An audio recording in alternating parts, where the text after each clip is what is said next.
नमस्कार, मैं doctor Nitin Dwivedi, neurosurgeon, AMRC park hospital Jaipur. एक बहुत ही कॉमन समस्या, जिसे सामान्य रूप से समस्या कह सकते हैं, आज की तारीख में हम फेस कर रहे हैं और वो है बैक एक या कमर दर्द। पहले के ज़माने में ये समस्या अमूमन अधिक उम्र के लोगों में हुआ करती थी या किसी बीमार या थकावट की वजह से हुआ करती थी।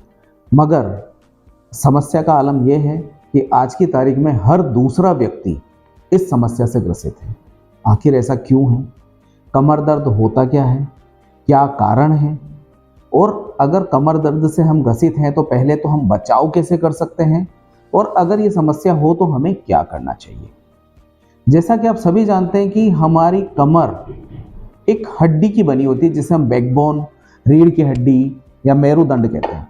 ये इसका एक सिंपल मॉडल है। ये कूल्हे की हड्डी है और ये हमारी बैकबोन, जो कि छोटी छोटी कई सारी हड्डियों से मिलकर बनी होती है। इन छोटी छोटी हड्डियों को हम कशेरुकाएं या वर्टिब्रास बोलते हैं। और इन वर्टिब्रास के बीच में एक कैनाल होती है, जिससे एक नसों का गुच्छा दिमाग से लेकर शरीर के निचले हिस्से तक जाता है, और हर जगह इस तरह की नर्व्स या तंत्रिकाएं उनसे बाहर निकलती है। और ये जो सारी आप हड्डियां दिख रहे हैं, इससे हमारी मांसपेशियां जुड़ी होती हैं। मांसपेशियां जहां हमें चलाने फिराने या हमारी किसी भी तरह की गति के लिए जिम्मेदार होती है, साथ ही मांसपेशियां हमें अपनी यथा स्थिति में बनाए रखने के लिए भी जिम्मेदार होती है। तो जो कमर दर्द होता है वो इन तीन ही कंपोनेंट्स के कारण होता है। पहली है मांसपेशियां। तो जो सबसे ज़्यादा कॉमन कारण है वो मांसपेशियों में जकड़न होती है।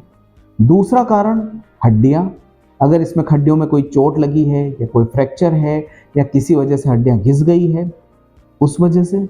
और तीसरा कारण है ये नर्व्स या तंत्रिकाएं। अगर इन पे किसी भी तरह का कोई दबाव पड़ता है तो ये हमें दर्द के रूप में महसूस होता है। कमर में तो होता ही है, साथ में उस हिस्से में भी दर्द होगा जहां पे ये तंत्रिकाएं जाती है। उदाहरण के लिए, यहाँ से निकलने वाली तंत्रिका अगर पैरों को जाती है तो हमें पैर में भी दर्द महसूस होगा। तो सबसे पहले हम एक एक करके बात करते हैं। अगर आप इसको देखें तो ये मेरुदंड या वर्टिब्रल कॉलम बिल्कुल भी सीधा नहीं है, बल्कि इसमें एक कर्वेचर है, और ये कर्वेचर नॉर्मल कर्वेचर होता है। हर इंसान इस कर्वेचर में होता है, जो कि एक डायनेमिक्स के हिसाब से होता है और हमारे शरीर की गतिविधियों को स्मूथ रूप से चालू रखने के लिए जिम्मेदार होता है। इनसे मांसपेशियां जुड़ी होती है।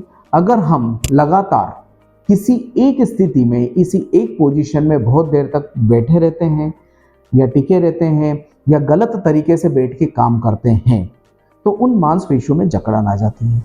अगर मैं बात करूं मसल्स में या मांसपेशियों में जकड़न की, जिसे हम मेडिकल टर्म्स में मस्कुलर स्पाज्म भी बोलते हैं, तो कमर दर्द 90% लोगों में कमर दर्द का कारण ये मस्कुलर स्पाज्म होता है।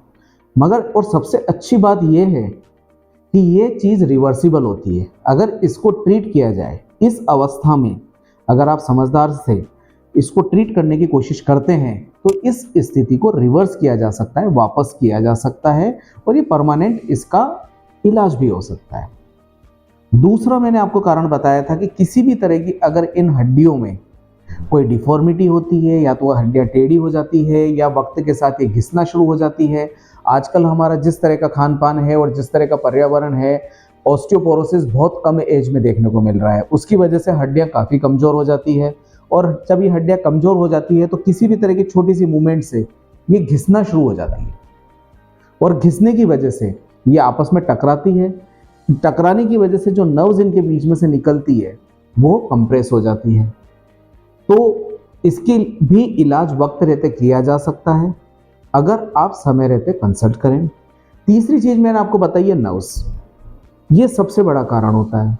नर्व्स हमारे शरीर में एक इलेक्ट्रिक वायर की तरह होता है, जिससे करंट बहता है। सारी नर्व्स अमूमन हमारे ब्रेन से निकलती है, जो कि अपने अंग में जाने के लिए इस वर्टिब्रल कॉलम के बीच में स्थित एक कैनाल का सहारा लेती है, और जहाँ जहाँ उसके डेस्टिनेशन है वहाँ के लिए ये यहाँ से एग्जिट करती है। अब अगर किसी भी तरीके से, किसी भी कारणवश ये नर्व्स अगर दब जाती है तो हमें दर्द महसूस होता है और ये दर्द उस अंग में भी महसूस होगा जहां पर ये जाती है।